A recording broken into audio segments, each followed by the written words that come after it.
Oh, yes, there. All right, we are live for a Wednesday edition of the Hangout. Excited to be back with the gentlemen, with the fellas here. We got Mr. Tom in the middle, Mr. Andre to the my far left, far right rather. Over here. How you guys doing, man? Fantastic. Oh, good. Still That's good, alive. man. Appreciate you. Appreciate you guys for hanging out and definitely connecting. And it's always good to connect with like-minded people to talk about all the craziness going on, try to filter through the noise and see what really makes sense and what doesn't. But one of the things to me, and of course you guys as well, we talked about this before just went live, about, of course, the direction of our country, where we're currently standing now, President Trump's recent admission, I believe, of where our country's heading with the downgrading of of civilization based upon the supremacy of the dollar or lack thereof and everything in between. But what have you guys been keeping an eye on, and how much of a concern does all this really have for you guys? Andre? Well, I'm extremely concerned, but unfortunately, there's nothing we can really do about it because I believe the damage has been done. It's just how do you prepare for this tsunami that's about to come? If it's a physical tsunami, you head uphill. I don't know where that hill is. So, we've been living this. Someone said like a stimulated lifestyle because we've had the reserve currency my entire life. And probably most people who's on this channel. So I don't know what it would look like to not have our currency as the reserve currency. I just know everybody's going to get real poor. But I just don't know how poor. Like, your houses, they're not going to dissolve and willow away. Your car's still going to run. But, your gas is going to cost a lot more money. The food going to cost a lot more money because your gas costs a lot more money to deliver it. Yeah, I really don't know. That's on one front. And then on the other front, you got this war in Europe. That might not even exist. It is. Right. And then, hey, we got Pride Month coming up in June. So people going crazy in Chicago.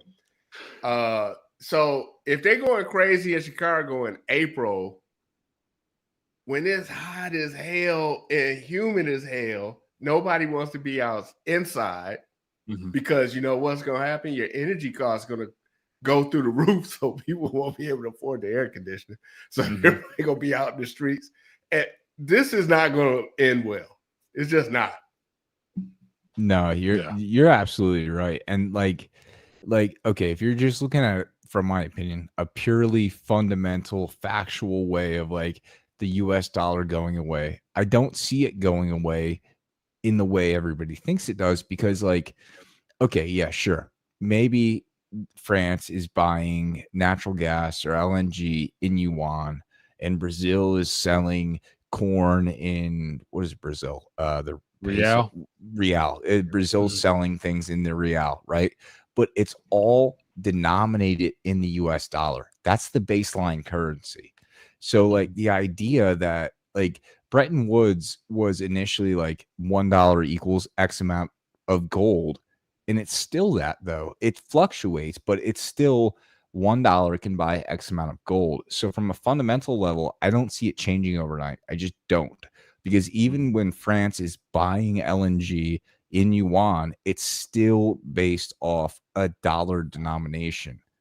Even if they convert it, it's still a dollar denomination. And that's this. There's a fundamental and a psychological thing that needs to change for people, brokers, businesses, and natural resource producers to get over to say, we're going to sell this for X amount in yuan versus X amount in the dollar.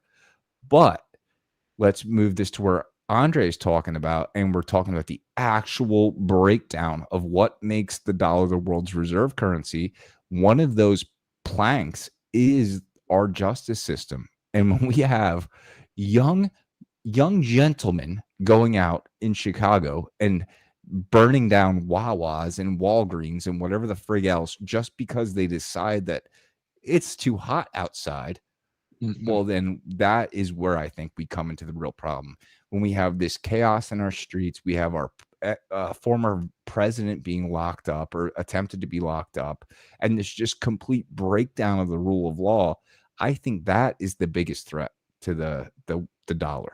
That's the biggest threat, because why would you? Nobody wants yuan, because if the people in China were able to just freely export their currency, all the currency would be out of China in a heartbeat. There's a reason that we have thousands and thousands of Chinese at our southern border.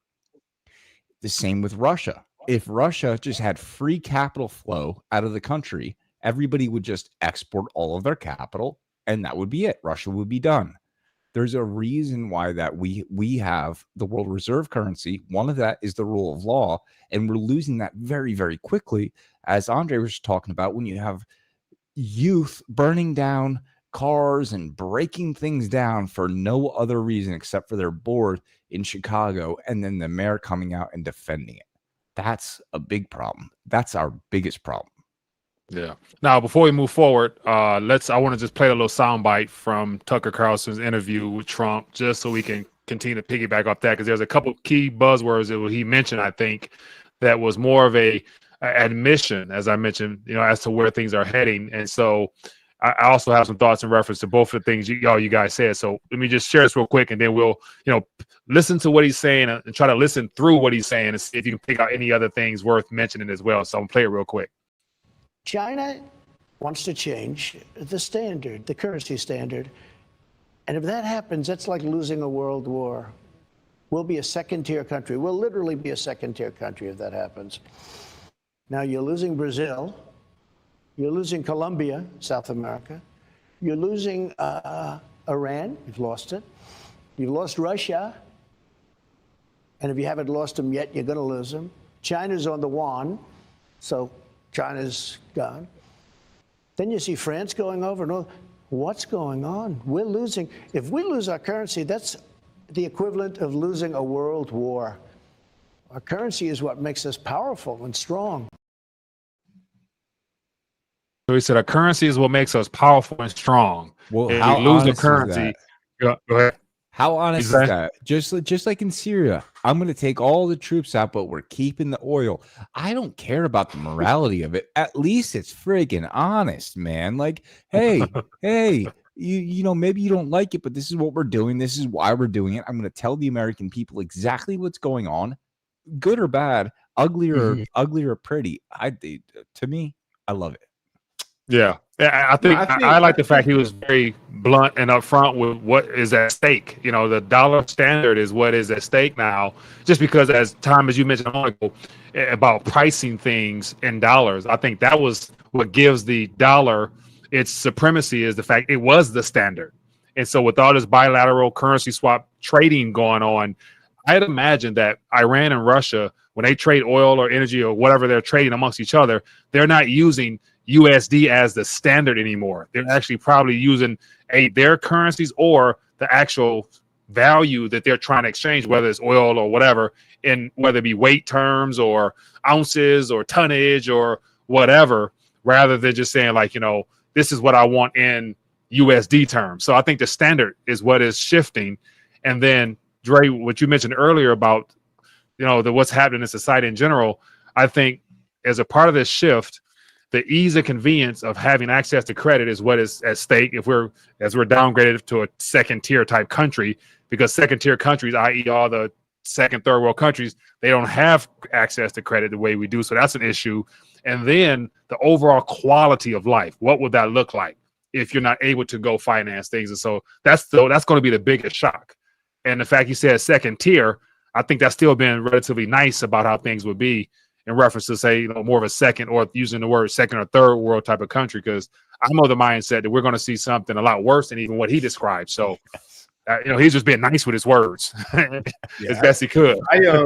Not only we lose the convenience of the world reserve currency, I'm going to Europe and, the exchange rate is pretty good and all that stuff, but think about people, retirees around the world who have mutual funds or whatnot. and all of their investments are currently in US dollars. So, you know, if you work super hard as an accountant in Chile and you got a 401k and you're doing all these investing, you know, your foreign 401k has investments in it.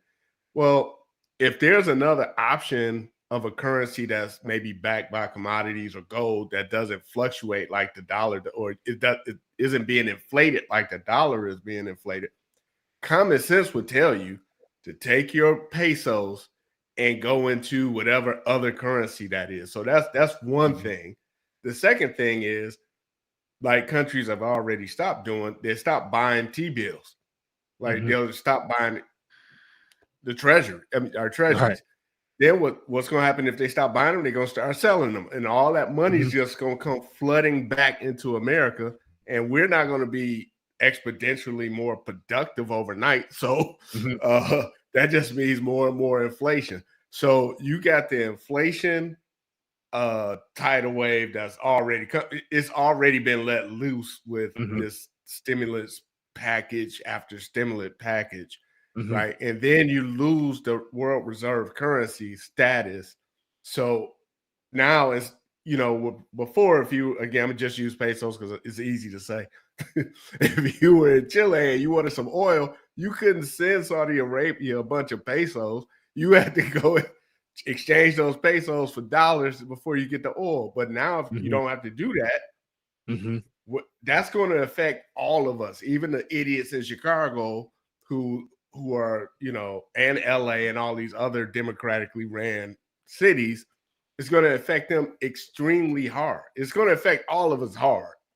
But if you don't have any savings, which most of us don't, if you don't have any gold and silver, which most, when I say us, I mean Americans, don't, and if you don't have a clue to what's about to happen, you're going to be, if you ever want to see something just horrifying, go look at, I'm getting off track as usual, but go look at the tsunami in Japan, March 11th, whatever that was, 2013. And there's a video of tsunamis coming and people just walking in the street and, you know, slushing in the water.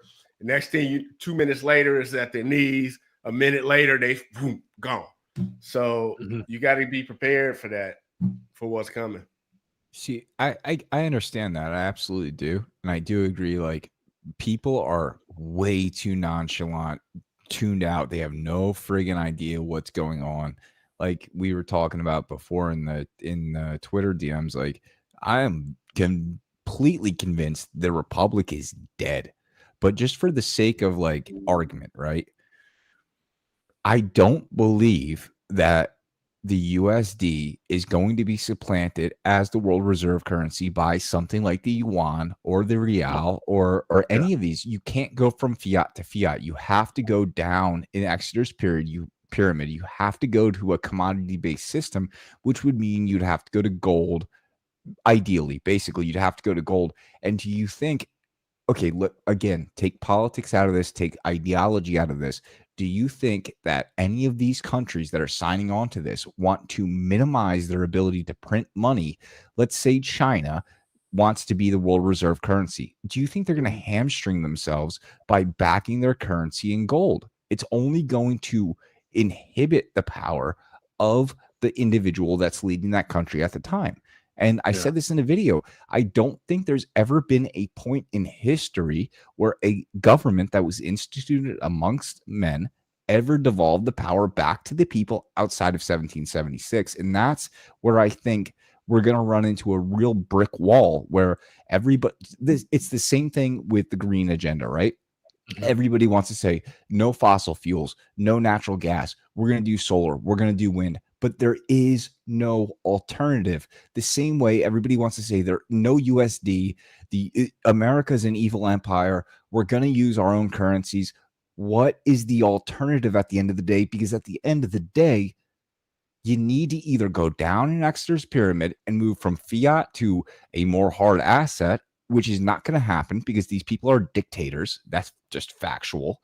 The same way, we're not going to go from oil and gas to solar and wind because it's impossible. It just doesn't work.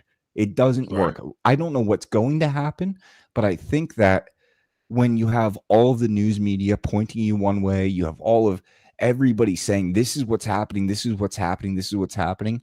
You got to look the other way and say, something is not right. I don't know what it is, but just keep your head on a swivel type of thing.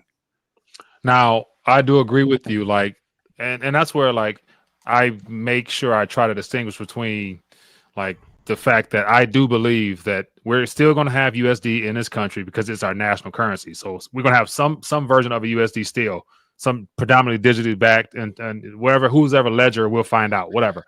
But I'm talking about globally speaking in reference to the world reserve, the reserve aspect, which ultimately means world's savings. That's what's being diminished from other countries using and relying their entire economies on having those assets to do business amongst each other. And so whatever that new alternative is that will be introduced, it's going to run parallel. It's going to be very small at the beginning, but then again, USD will always be there. But then over time, this is a 100-year plus, Ponzi scheme that's unraveling right now. So it's not going to happen overnight for sure. But I think, and I will find out later this year if it comes to fruition, but just this little mention here of President of Brazil last week, while in Shanghai at the BRICS New Development Bank, he talked about the need for a common currency that they can use amongst themselves so that they're not dependent upon a dollar. So whatever they're working towards, it's going to be something that all the BRICS nations agree upon. Whatever the standard is, whatever the measurement is, whatever it's going to be backed by or whatever, it's going to be for them to do trade amongst themselves, excluding the need for them to do things in USD. And if you look at how many countries are involved in this, here we have a map of all the BRICS plus nations, as well as the South African Free Trader area. We got the Mercosur, we got the Belt and Road Initiative. So all these nations here, red, blue, pink, whatever, they're all working together in a sense to interconnect this new payment railway amongst themselves. And so these nations on the screen are the most productive and the most naturally rich regions on the planet. And so if whatever they're working towards that will not be in USD, it'll be fine for them, because doing business amongst themselves, whether it be consumption, productivity, or whatever, it's good to say that they'll be able to work it out to where they won't be hurting at the end of the day if those USD are frozen or sanctioned or stolen or inflated away, because on the other side of those trades will be real resources rather than just IOUs back and forth. Is what I'm trying to say. Maybe Andre can touch on this. They would ask, like in the Soviet Union, what was the black market? How did they pay for things? It was the United States dollar. So this is the question that I have. Maybe Andre can touch on this. Like these countries that you're highlighting, like let's for instance take the Congo, where they're taking children to mine lithium that's lighting birds on fire in these lakes, and it's horrendous and it's disgusting. But these are the countries that are involved in this whole game, right? Where is the consumer? That's my question. That's where I have a logical problem with how this is going to work out, because you're taking countries that are authoritarian in nature. You're saying these people that live in these countries, because these countries they're not monoliths. They're comprised of people. So you're taking these countries and you're saying, well, Brazil is going to deal in X because Lula says so. Well, what about the people? The people are going to say, hey, Lula, F you, you're a criminal. How about you go back to washing cars? I want Bolsonaro. I'm going to pay in dollars.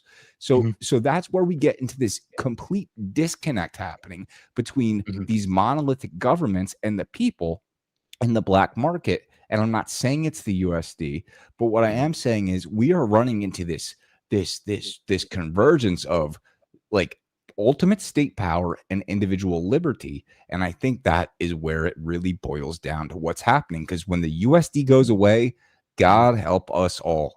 We are imperfect. Our country is corrupt. We've done terrible things. The United States dollar is weaponized. But God, I would love to live under this currency rather than anything else, because you got to look at every currency as it's a tool to enslave you.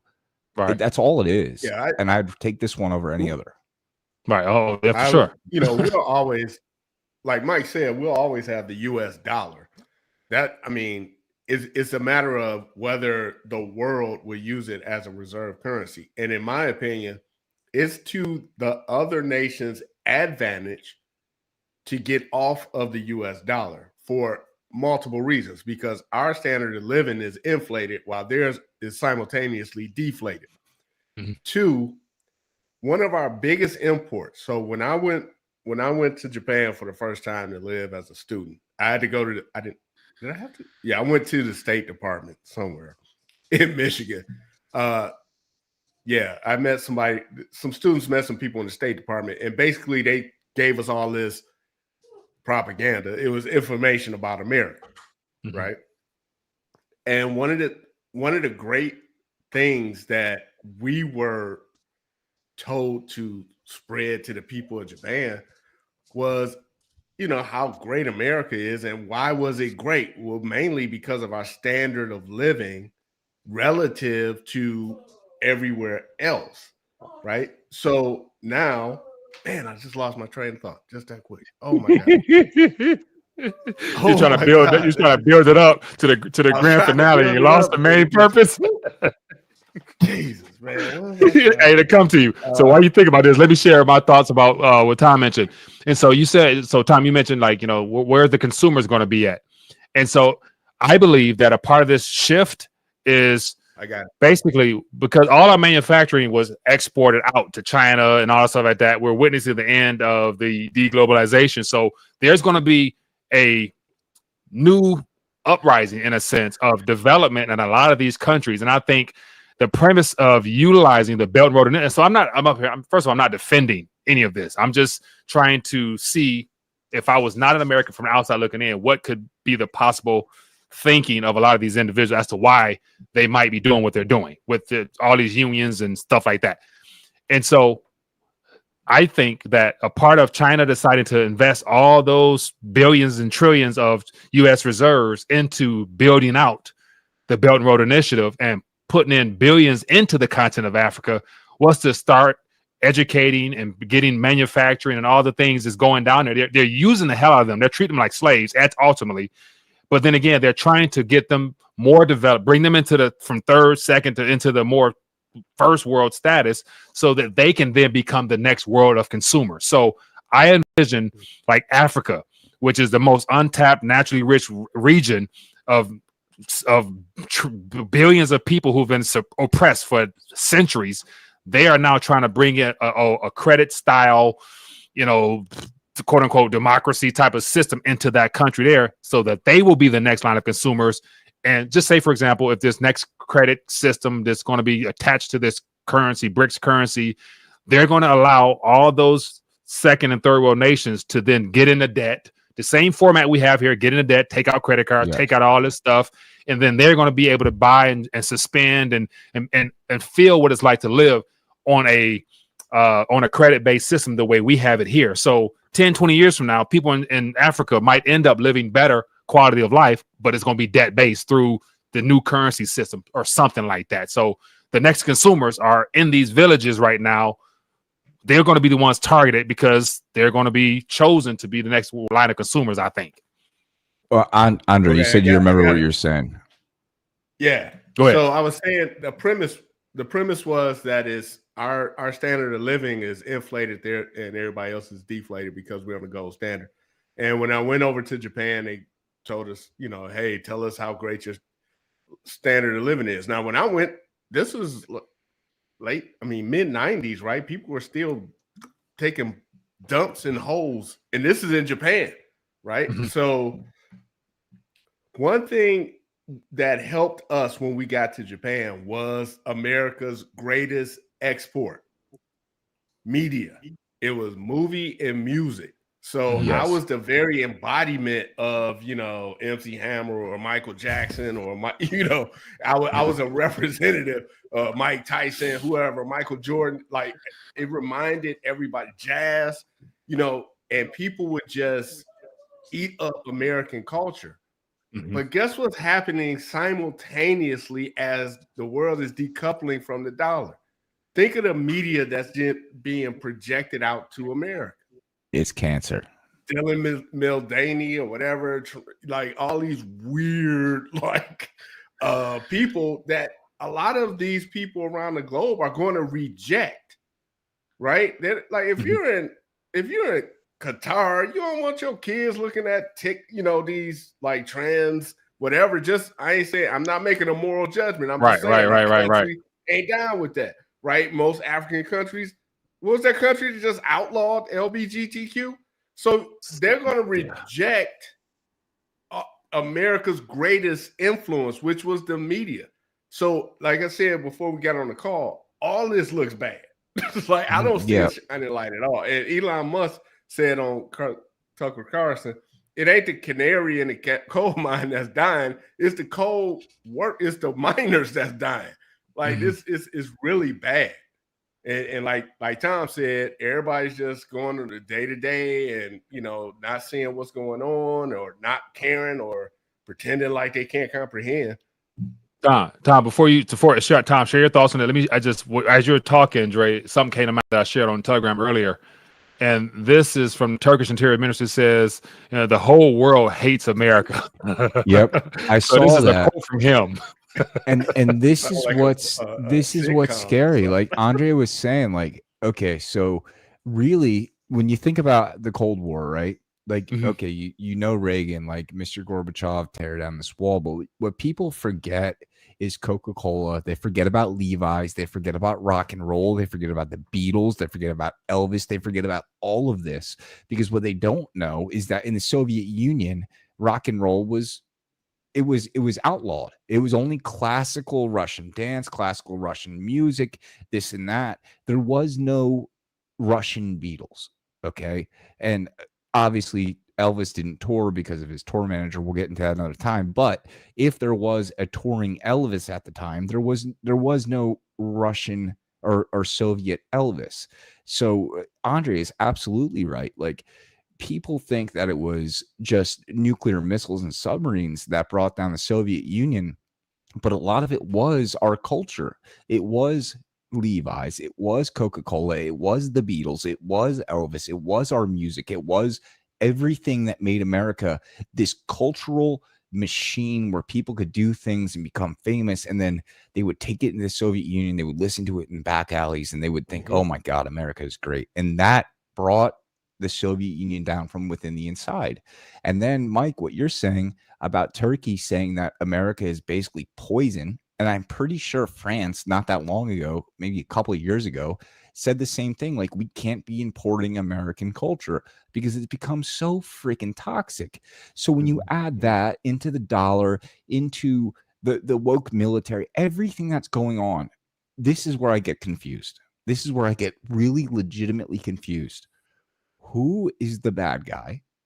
Why is this bad guy doing it? And is it even savable? Because it seems like it's every institution collapsing in, not even collapsing in, fighting its way into the people who love this country. Every institution, everything that makes America America seems like it's just had a two-faced moment. It's moving in towards the center, and it's beating its way in to say, this is what's normal. You better accept it or you're a bigot and a racist. Speaking of racist, hey, hey, the Tiki Torch guys just got indicted. And if that is not a signal that the Republic is over, you Tiki can't Torch. even have racists exercising their First Amendment right to expression without getting arrested. What happened to the ACLU? They were just walking around looking like idiots with tiki torches, talking about something, right? No, you are so America. right. You have a right to be an idiot. Like, you can't take that away, man. That's your fundamental God-given right. As long as you're not hurting nobody, you can be an idiot, right? But now, you can't even be an idiot. So you can't even recognize America no more. Like I said, this is over. Like, this is not America. So watch this. The modern terminology over the last couple of years is the woke culture. But what is, so there's been previous cultures that predicate on extreme left, anything goes movements. I'm not familiar with them off the top of my head, but Give me some other. So like right now is a woke movement. Like pre-COVID is the woke phase. Then before that it was what? This is all Red progressivism. Scare This is in the 50s. it's all progressivism. This all Mhm. started in the late teens, early 20s. This is what spawned the eugenics movement that went over to the Weimar Republic. Then you have the whole collapse over there. You have the Mhm. Great Depression. You have World War II. You know what happened with the mustachioed man and the Jews. We all know about that. This is the progressive movement. This is the eugenics movement. This is exactly what happened way back then. We are living at the end result of that thing. When it comes through and it destroys our institutions, destroys our values, you have this American socialist system that's born. Okay, this is no different than the Weimar Republic. It's no different than the Bolsheviks. It's no different than the French Revolution, than the Maoist China. It's the same thing. Take control, destroy the institutions, turn the people against each other, and make change the way you want change to be made, through power, because what you believe to be right is right, regardless of anything else, regardless of facts. That's where we are now. When you put a president when you charge a president with a crime and then literally threaten him with jail time, I mean, it's not the guillotine, it's not Marie Antoinette, but it's the closest we're going to get in our modern polite culture. If this was 1758, Donald Trump would be underneath of a guillotine. But just because we're a little bit more sophisticated now, he's not. He's being charged with a crime. But this is progressivism. I don't care what you call it, whether you call it woke or whether you call it communist or Marxist or Maoist or Bolshevik or whatever you call it. It's all the same thing. It's a fire that will consume everything a republic is built on. It doesn't care about your culture, your feelings, your facts, anything. It is might makes right. And right when you mentioned the progressive movement, I typed it in and progressivism popped up. And it says, holds that it's possible to improve human societies through political action. As a political movement, progressivism seeks to advance human condition through social reform based on purported advances in science, technology, economic development, and social organization. Now, who are the political forces that think, or behind the scenes, that is using this scientific terminology in science, technology, economic development, and social organization to, as they say here, improve human conditions? And so they turn it into a science. But and it's like, replace progressivism with Nazism in that same exact definition. Really?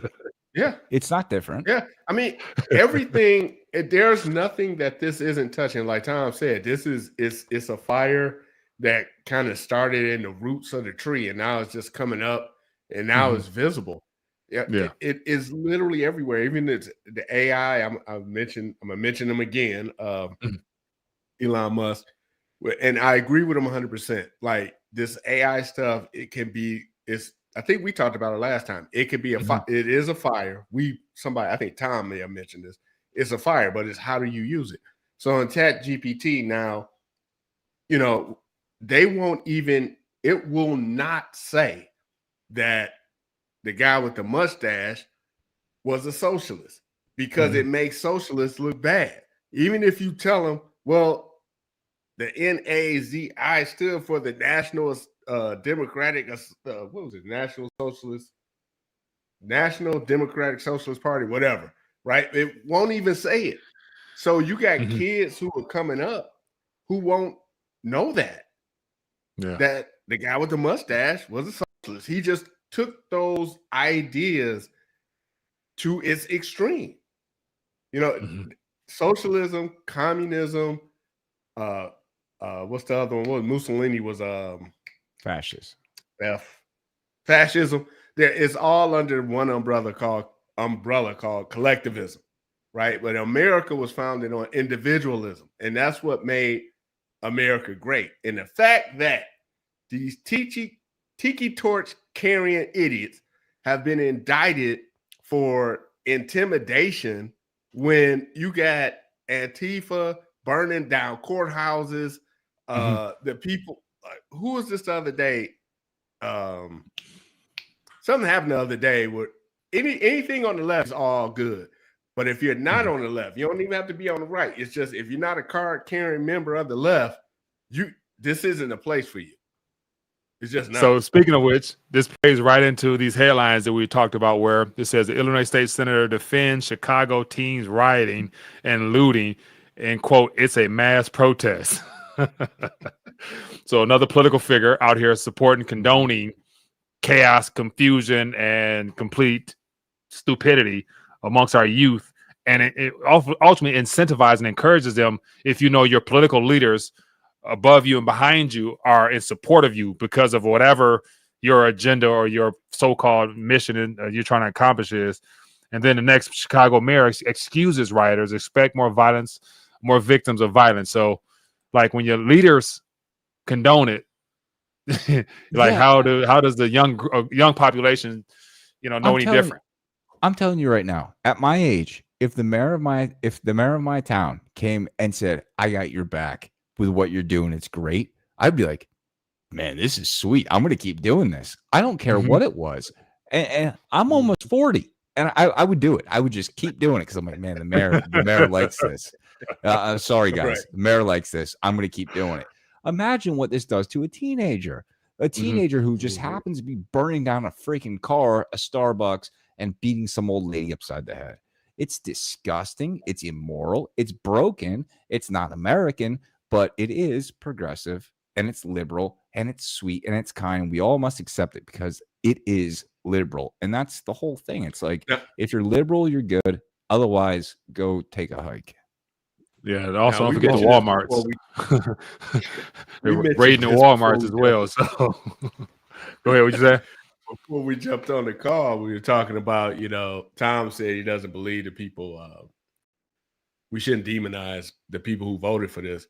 But in cities like this, and I grew up in one, Detroit, people did just blindly vote Democrat. Why did they They didn't blindly vote Democrat. They were influenced to vote Democrat. They were fed a narrative that every white person that you don't know is a racist. Therefore, vote for me. I'm going to protect you from racism, right? But that was just a Trojan horse to get in all these progressive policies. And you see the fruition of this. And if you go back to, the civil rights era, take the day before the civil rights era, the Black community in all these cities looked different. Yes, they were materially poor, but they were intact. You had fathers in the home. You didn't have all this violence. You didn't have mass shooting, none of this stuff, right? So what happens? You take the father out of the home and you force the mother to be masculine. You lose femininity in your community, right? I was just thinking the other day, it's been a while since we've been on here, but can y'all hear Siri talking to me? No. It's been, I wrote about it in my book. It was around 1989 when I came across what I consider, and she was in North Carolina, Durham, North Carolina, just a friend of a friend. And in retrospect, I had to think back on it. I was like, that was like probably the last time I interacted with a woman who just oozed femininity. And she was like 20 years old. And this is in 1989. So we know the word feminism, but it doesn't exist anymore. It really doesn't. Like, so if you have a culture or a community with no feminism, and you got a lot of single mothers pretending to be men because they have to be, because the man is kicked out of the house, that's just not the natural order of things. And then you get a whole bunch of wild kids who there's nobody there to teach them responsibility. That's the father's role, right? The mother is acting like a father, but it's not the real thing. So a dude is not going to respect her like he would a father. And here's a simple question. You all may not have grown up watching Good Times, but I think you all probably know of Good Times, right? The show. James Evans. Remember him? The father figure in the projects. Could you imagine if Chicago had the vast majority of households in Chicago had a James Evans in the house? Can you imagine this happening? I say not. Right? But you take him out, you take the James Evans out of the house, and you're gonna have a whole bunch of JJs and Michaels running amok because they don't respect Florida. There you go. I had another thing.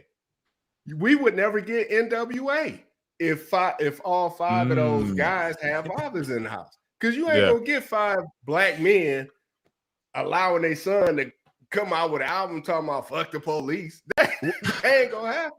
But once you take the father out of the house, right? You just got mothers pretending to be fathers. There's no such thing as femininity anymore. This is what we get, and that's how they won. And I truly believe they won with inflation and destroying femininity. Of all things, femininity. It just hit me one day. Of all things, inflation and the lack of femininity has destroyed America. Now watch this. I don't think femininity is gone away. It's been flipped. Now the masculinity is more towards the women, and then the femininity is the men with all this, Budweiser, all this craziness, and men wearing whatever and tight, So it's been flipped, and through social media and all these other platforms that they've created. It has played a major role in that. So it's just the roles have been reversed completely, and that's clearly what they wanted. Whoever they are, whoever the orchestrators behind all of this that we've been talking about all day. Like, so here's the thing: do you think there's been like the playbook? I remember you guys mentioned a couple of books from yesteryears where they had a design plan on how to destroy the American family, how to destroy the currency, how to destroy So it was always mapped out. It took decades to accomplish, but it looks like at this current moment, here we are. Is their mission complete? We are at the culmination of all of this, and Andre laid it out beautifully. Like, what happened to the black family is exactly what's happening to every family right now. Yep. The black family was just they were the trial run. They were the minority. Yep. Let's just dish. Yeah, exactly. Let's test it on them, because at the time, if I'm not mistaken, black families had a higher rate of mother and fathers in the household. Then FDR comes along, does this whole grand society thing, makes the comment something along, I'm going to have these N-words voting Democrat for the next 100 years. And then lo and behold, what do we have? We have Chicago right now. And it's not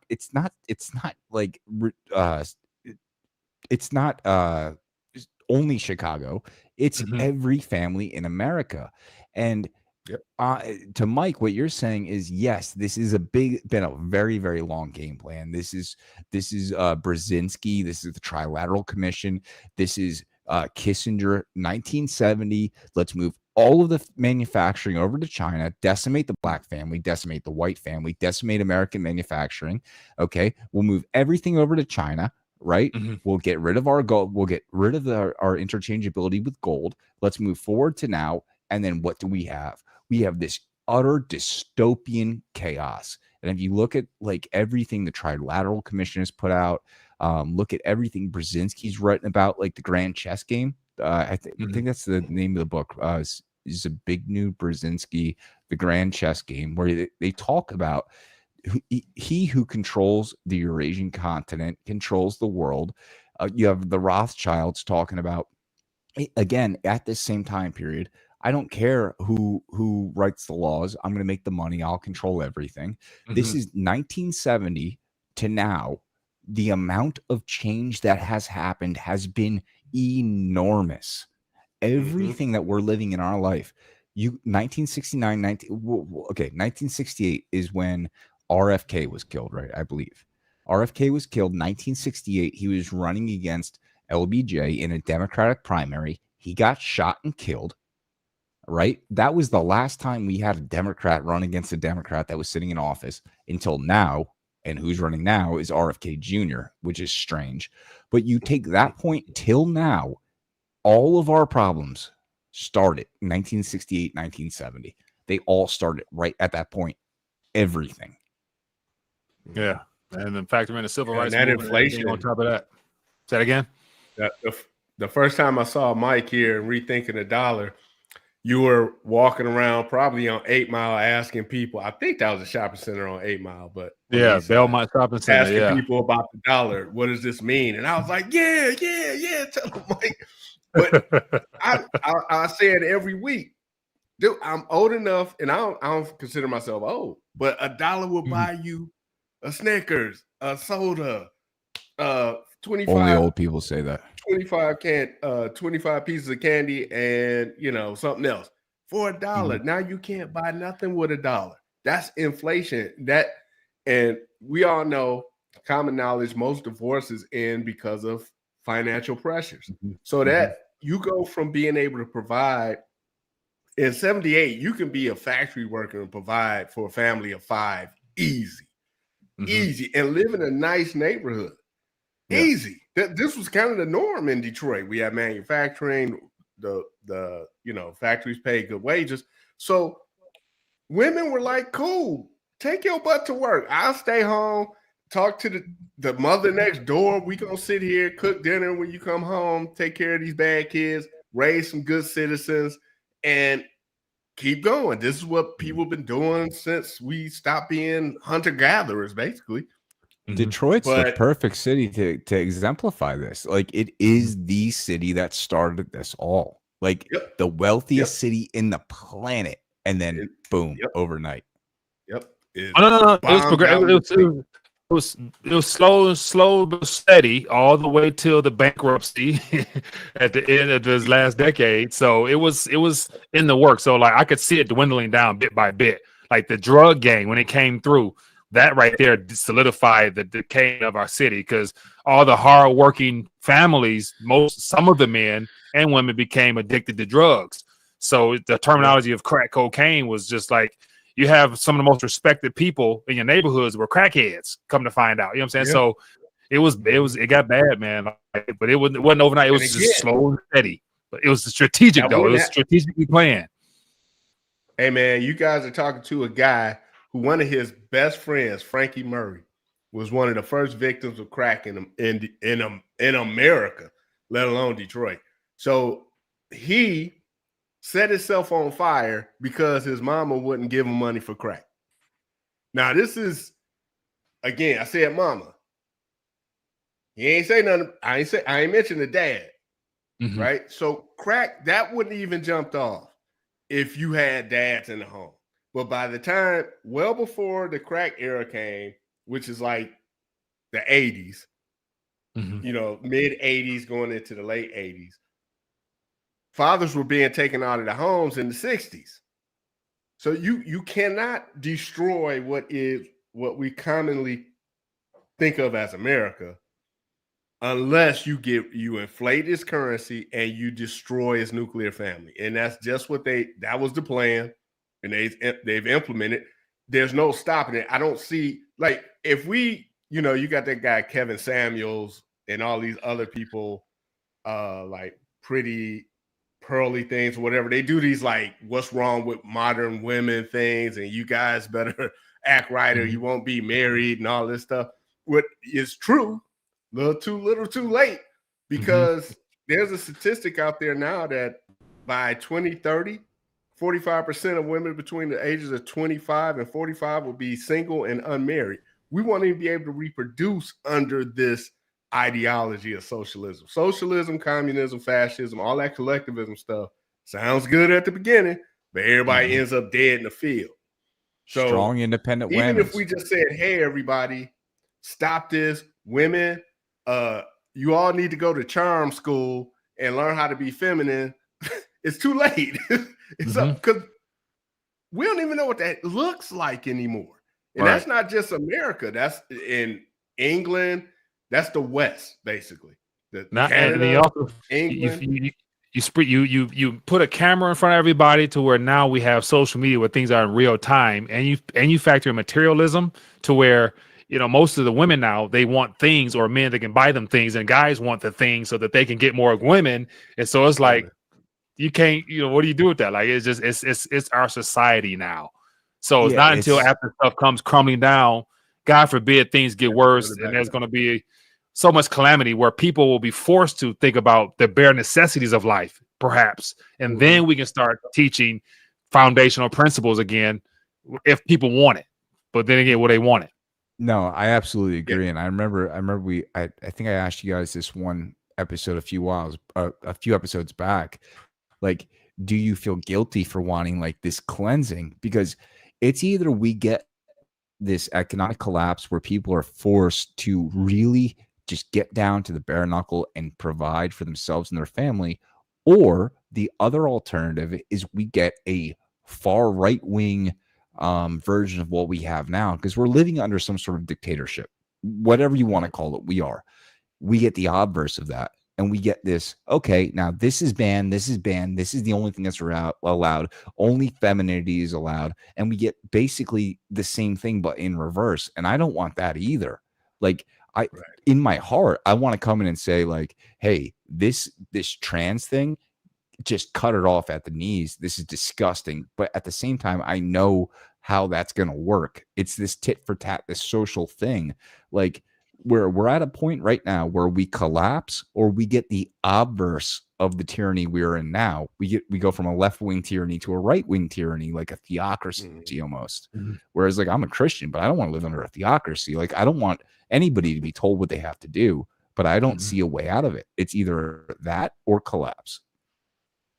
Yeah, Speaking there's of which, no, go ahead.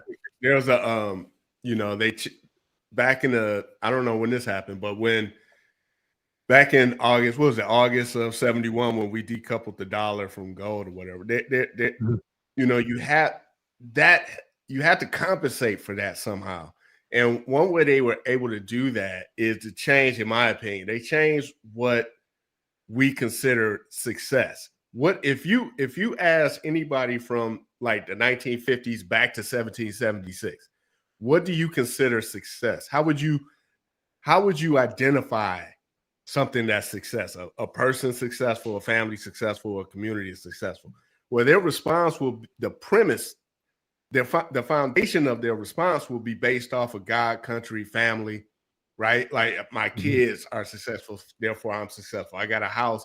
If you're a man, you know, I can protect my family. I put a roof over their head. The mother, I've been able to raise good kids. I've raised a good daughter. Materialism will be on that list, but it won't be the first thing on the list. Now, since the 60s, 70s, where it's a consumer-based society, it's not about production anymore. It's all about consumption. So we've been tricked into changing our definition of success to put family at the bottom, and what, you know, BMWs and whatever these idiots in Chicago are breaking in these stores for, like these Louis Vuitton bags. So just because you can consume a stolen Louis Vuitton bag, now all your friends deem you successful. Whereas before, if you were a woman and 23 years old and you weren't married and had no kids, people be looking at you sideways. But Something wrong with you? people will say, well, she was a slave back then. She was in the kitchen, couldn't go nowhere. Was she happier then, or is she happier now by herself, potentially for the rest of her life? Right. So when we build this thing back up, or that same young lady will end up, you know, giving herself to any and everybody on the block, and next you know, she got 4, 5, 6 kids, and Uncle Sam is sending her, you know, checks per kid. You know what I'm saying? That's more likely what would happen to that young lady. So just like the foster care system, those kids is going to age out, and so those checks are going to stop coming, and 1 or 2 or 3 of them going to end up in jail, never see her again anyway. So, but she won't have a husband at the end of her life. Although that statistic I gave earlier, which is, you know, you got to think a couple of levels out. If you're 25 to 45, single, no kids, well, you turn 30, you're probably never going to have kids, right? Geriatric pregnancy. Well, if you're 65 years old, never married, alone, that's going to be most women. You know, you stretch that out. You're talking about most women be 60 years old by themselves. That's a scary thought. You know what I mean? Like, so we'll be forced at some point to I think individualism will always win. It's just the pain you got to go through with these idiots on the left. Right? But I think at the end of the day, the individual will always win. if they can survive the stupid shit from the left. Yeah, but I agree with you with that. Like I do. Like this collectivism thing is never good. Like it's collectivism is a cancer, but at the same time, you cannot exalt yourself above some higher faith. Like I'm not gonna prescribe to anybody their religious views. It's not for me to care. But for me, I'm a Christian, so like to me, I have some sort of guidelines to follow, right? Like this idea that mankind is inherently moral is just stupid. That's what the left thinks. They think that mankind is inherently moral because this left-wing cancer is taken root in the Western world where we have these Judeo-Christian values, right? So they have this backbone to like eat on. They have this backbone of this animal to eat on. They eat their muscles without realizing this backbone was built over years of like people who really believed the things that they were saying, really believed and did things for other people. They did things to build up their communities, and like this idea that humanity is naturally good and just default good is just a complete and utter lie. It's not. Like it's just not.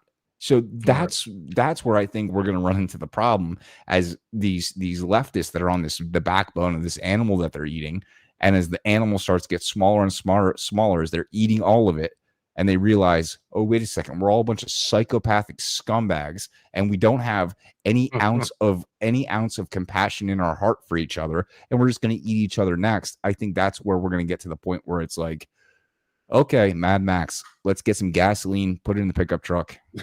Get going. Hey, can I address something in the comments? I'm seeing some stuff in the comments. Just go ahead, please. I have some on share too. Go ahead. I am not saying that marriage is the all to be all, right? But what I am saying is we've been fed a bunch of lies, just like that lie that every white guy you don't know is a racist. It's the same thing. Like if you're married, automatically your husband's the devil. Like, yes, did you have some evil narcissistic husbands who beat their wives? Yes, because they're human beings, right? I mean, that just because the woman has a right to vote and a right to go to work, don't mean that you don't have idiot husbands anymore, right? But what I'm saying, as the family unit is indispensable to a great society. So the subject matter is too much for this right now, but the family unit is essential for a functioning society, and they've managed to destroy that society. Should women be able to go out and work, become doctors, lawyers, businesswomen? Absolutely. One of my favorite heroes is Madam C.J. Walker, right? First millionaire as a woman in this country, and she happened to be Black. So miss me with, stay at home in the kitchen. No, you're better served out in the business world if you could be a millionaire, right? Doing that. So yeah, I'm just trying to make a point that marriage is not evil, right? But that's the BS they sold us so that they can have double the taxpayers and twice as many consumers. But did that help the family unit? No. The people who bought into that see their grandchildren breaking in the stores and robbing Louis Vuitton purses, looking like a bunch of idiots. But if you had that family unit still intact, you wouldn't have what we're having today. You wouldn't have us being decoupled from the dollar and blah, blah, blah, blah, blah. Go ahead, Mike. Yeah, you factor in a two-parent household that's out of the home working, not home, kids in a government indoctrination center. And then what do you have? Like, it makes it that much more likely that in time it'll be chaotic, just because the kid is getting some type of left liberal collectivism teaching from a person who don't really love them or care about them, and then they just they're breeding in more employees. So yeah, man, interesting, man. But we're about the hour point, man. This discussion, I think a lot of things was laid out, just showing how dire of a situation this country's in, but it was all strategically planned. Now the question will be, like if we can't collectively disrupt this plan, it's going to boil down to individually being able to take care of your own in real time, and for your own children, making sure they have some type of foundation. So if 3 people here are doing that, how many other people watching us do that, it can spread still, you know what I'm saying, among people who realize this and want these type of results for their own family legacy for the most part. So yeah, leave us with some good words, fellas. What you guys have on your mind? What's on your heart? I'm just gonna. I always love this quote from Steve Bannon. Ask yourself, what is your task and what is your purpose? And if that task is to save your country, this country will be saved. How about you, Mr. Dre? Mr. Andre? I'm going to recommend one of my favorite books. I think Three Musketeers is my favorite. But Three Musketeers, a book? Yeah. Alex de Mont. Yeah, it's a great book, man. Not Three Musketeers. I'm sorry. I never heard of Musketeers too. Yeah, he also wrote the Three Musketeers. But what was the other book he wrote? Count of Monte Cristo. Okay, yeah. I saw the movie. I didn't read the book, but I saw the movie. Atlas Shrugged by Ayn Rand.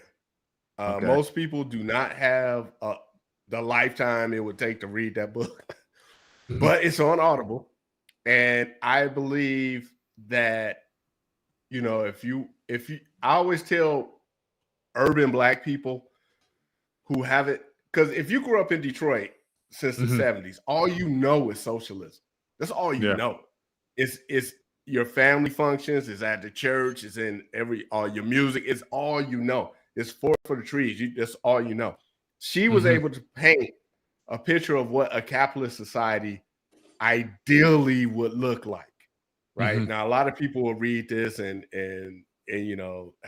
get all in their feelings about it, but it does give a blueprint of what a capitalist system would look like, and how and why socialist collectivist systems will always fail. It's inevitable. It's 1 + 1 = 2. So if you guys want a good book, take your time and listen to it or read it. It's invaluable in my opinion. I believe it should be taught in every school, but that ain't gonna happen. But maybe in the new republic, it will. Yeah. All books that taught concepts like that, traditional family, biblical values, it's gone. They're not, with the AI, they're gonna make sure the AI scrape the internet of anything that had to do with anything that was truth and worthwhile. You know what I'm saying? It's gone. Consider it gone. 2030 and beyond. We gonna know what Atlas Shrugged. What is that? What was that? That sounds like a place. They're already saying that. They're already saying it was Atlas Shrugged. That was the number one selling. That was voted the number one book on several rankings of the 20th century just in the 90s. That was the number one book of the it's like several lists for books, the number one book of the 20th century. Atlas Shrugged was number one on several lists. Now people don't even know what that book is. Yeah. That's scary. Interesting. Well, gentlemen, as always, good to connect with you, man. The Coming Conflict on Rumble. And then we have the Broke Capitalists also. Links in the description for those guys. You guys, putting out videos during the week. Doing a good job of educating and sharing your thoughts and opinions on things out here. So as always, gentlemen, it's good to connect. Appreciate you guys for hanging out with us. And this was a very detailed and, very frank discussion, I must admit, that I enjoyed, man. And yeah, we are in for a hell of a ride, put it like that. But then again, there's hope at the end of the tunnel. There's light at the end of the tunnel. And it starts with you individually. You know what I'm saying? So I'm looking forward to it, man. But anyway, all right, gentlemen, be blessed, be safe. Everybody, I'll see you guys later. Shalom. God bless.